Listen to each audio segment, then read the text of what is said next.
Salam kebenaran bagi setiap kita. Hari ini kita akan belajar dari Kisah 12 ayat 22-23. Dan rakyatnya bersorak membalasnya, ini suara Allah dan bukan suara manusia. Dan seketika itu juga ia ditampar malaikat Tuhan karena ia tidak memberi hormat kepada Allah.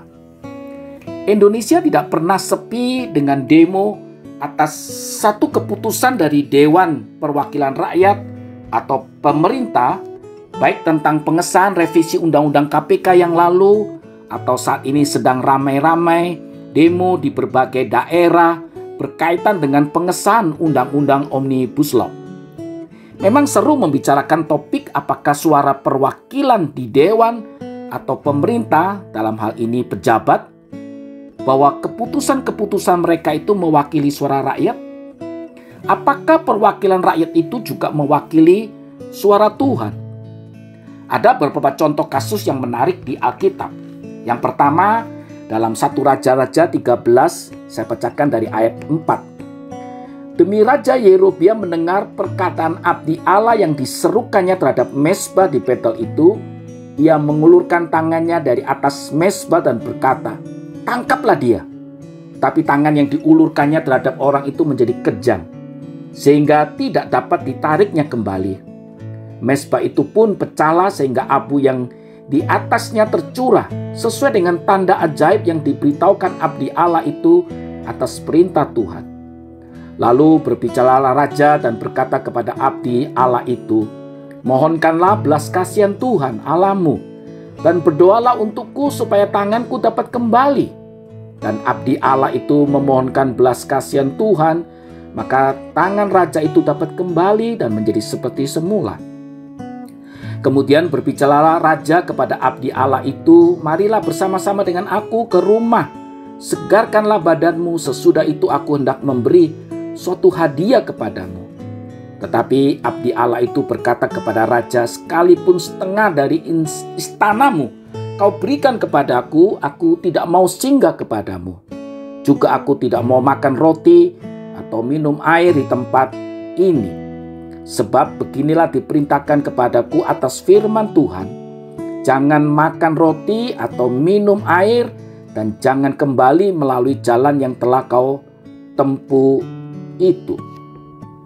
Namun dalam perjalanan dia mau pulang kembali, sang nabi tua yang ada di kota itu mengajak si abdi Allah ini untuk makan bersama-sama dengan dia. Kisah abdi Allah dalam peristiwa ini sangat menarik.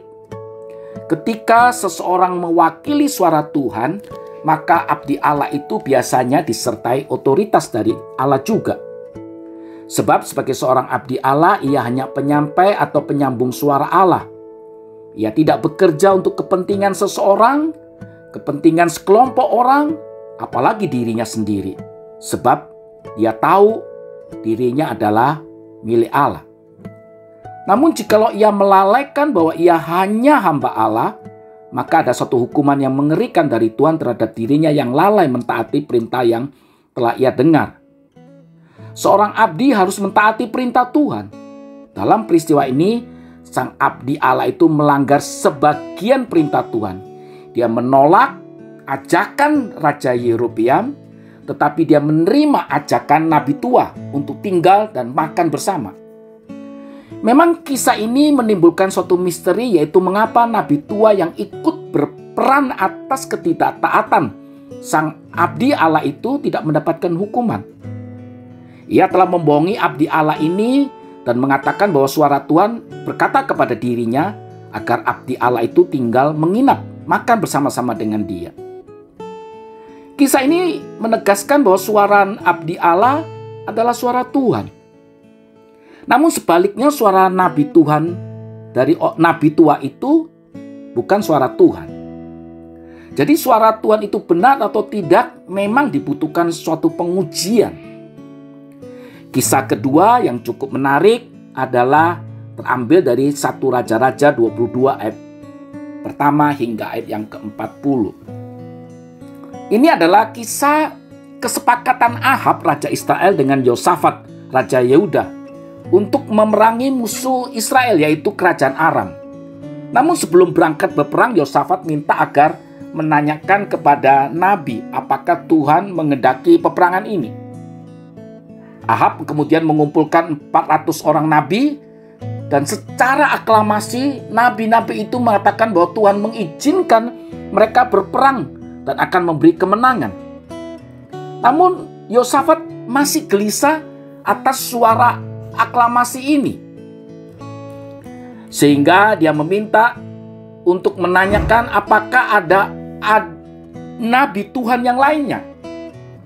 Lalu Raja Israel mencoba menanyakan kepada nabi yang sebenarnya tidak disukai oleh Raja Israel, karena selalu menubuatkan yang tidak baik baginya, dalam tanda petik.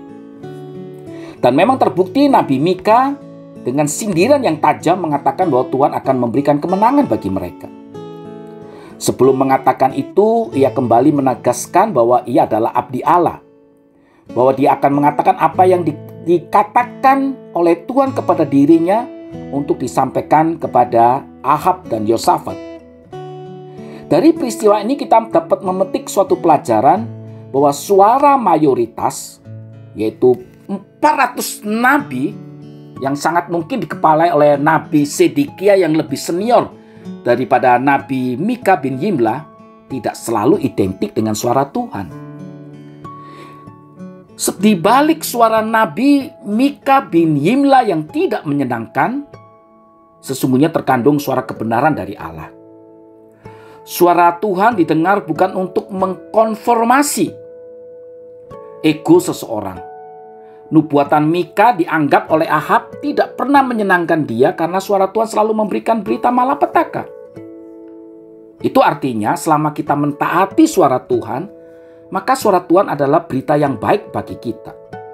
Sebaliknya, jikalau kita selalu melawan, tidak peka suara Tuhan, maka tentulah suara Tuhan tidak akan pernah berkompromi dengan kepentingan pribadi atau motif yang tidak benar, yang tentunya berlawanan dengan kehendak Tuhan. Seperti kejadian dalam 1 Raja-Raja 13, di dalam bagian ini terulang kembali bahwa hukuman Tuhan sungguh menakutkan bagi orang-orang yang tidak taat akan suara Tuhan, di mana akhirnya Raja Israel pergi berperang dan kemudian mati tertembus panah dari musuh.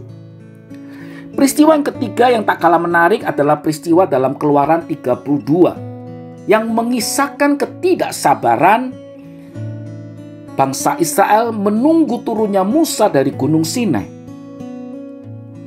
Maka seluruh bangsa itu menuntut Harun untuk mencari pengganti Allah yang benar dalam bentuk yang bisa mereka lihat, yang bisa mereka ajak diskusi. Akhirnya karena suara rakyat yang banyak, Harun tidak bisa menghindar untuk tidak memenuhi keinginan bangsa ini. Maka dibuatnyalah lembu emas sebagai pengganti Allah.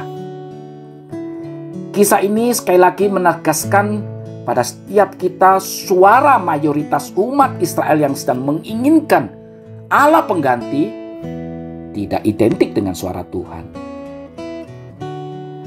Kisah ini juga mengingatkan bahwa fungsi pelayan Tuhan adalah sebagai filter bagi umat yang digembalakannya. Namun ternyata Harun tidak menjalankan dia sebagai seorang penyampai suara Tuhan, filter bagi umat Tuhan untuk mengingatkan mereka bahwa suara mereka bukan suara Tuhan, tidak berjalan dengan baik. Malah Harun sebagai abdi Allah terseret arus. Harun malah kemudian melepaskan tanggung jawab itu dan melemparkan kesan kepada umat Israel ketika Musa menanyakan peran dia. Di mana peran daripada Harun? Dalam peristiwa ini kembali ada hukuman Tuhan kepada umat Israel yang bersalah menggunakan suara massah, suara rakyat, seolah-olah suara Tuhan untuk kemudian mendesak dan memojokkan Harun untuk memenuhi keinginan mereka. Dari 3 kisah ini kita seolah diperhadapkan suatu fakta bahwa suara mayoritas belum tentu suara kebenaran. Seseorang atau sekelompok orang yang menamakan diri sebagai perwakilan rakyat, belum tentu itu adalah suara Tuhan. Suara Tuhan memang tidak selalu menyenangkan telinga satu orang atau sekelompok orang.